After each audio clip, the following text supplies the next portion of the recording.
Pemirsa Ketua BAKN DPR RI Andreas Edi mendorong evaluasi menyeluruh terhadap skema subsidi pupuk yang telah berlangsung selama lebih dari 35 tahun.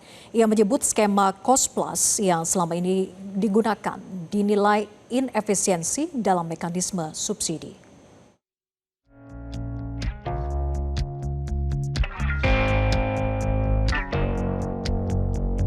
Usai menghadiri rapat paripurna DPR RI ke-10 di Gedung Parlemen Senayan, Jakarta, Andreas menjelaskan penghitungan subsidi Cost Plus tidak lagi relevan lantaran didasari pada biaya produksi ditambah margin perusahaan. Ia mengungkapkan inefisiensi tersebut diindikasikan melalui temuan IPK dan pendalaman holistik terhadap kinerja industri pupuk nasional. Sumber inefisiensi disebut bukan hanya berasal dari internal PT Pupuk Indonesia, namun juga dipengaruhi oleh kebijakan yang sudah lama tidak relevan. Akibat skema yang berlaku saat ini, pabrik-pabrik pupuk yang sudah berusia tua tetap berproduksi meski biayanya tinggi, lantaran mereka tetap mendapatkan margin dari subsidi.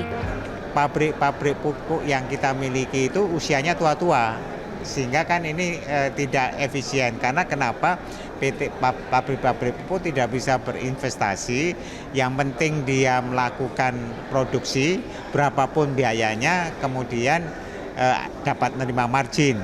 Ya.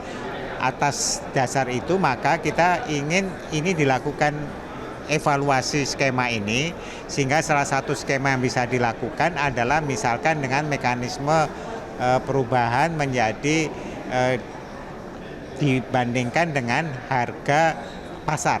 Jadi mekanisme subsidinya itu berdasarkan harga mekanisme pasar.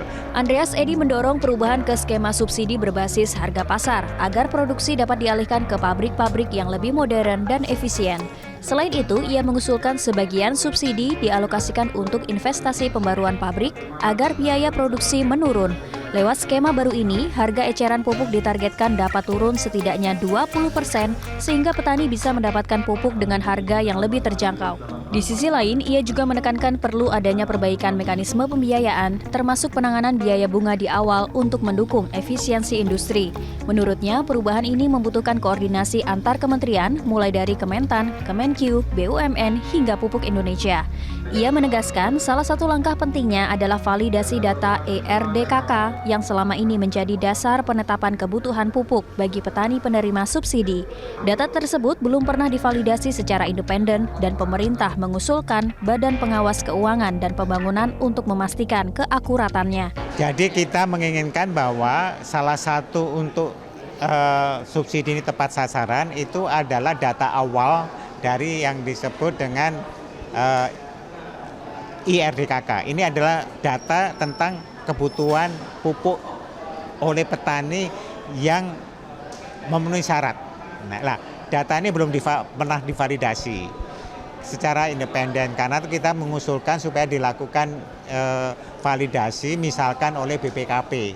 Dengan demikian data ini bisa lebih tepat sesuai dengan target yang diinginkan oleh target sasaran penerima pupuk yang dilakukan oleh pemerintah, dan tujuannya adalah ini untuk meningkatkan produktivitas pertanian kita, produksi pertanian kita. Dengan validasi ini, pemberian subsidi diharapkan lebih tepat sasaran dan sesuai kebutuhan petani. Pertemuan Ketua BAKN DPR RI diharapkan mampu menjadi solusi untuk menjamin penyaluran pupuk subsidi tepat sasaran dengan harga lebih efisien. Dari Jakarta, Tim Liputan, Metro TV. Jelajahi cara baru mendapatkan informasi. Download Metro TV Extend sekarang.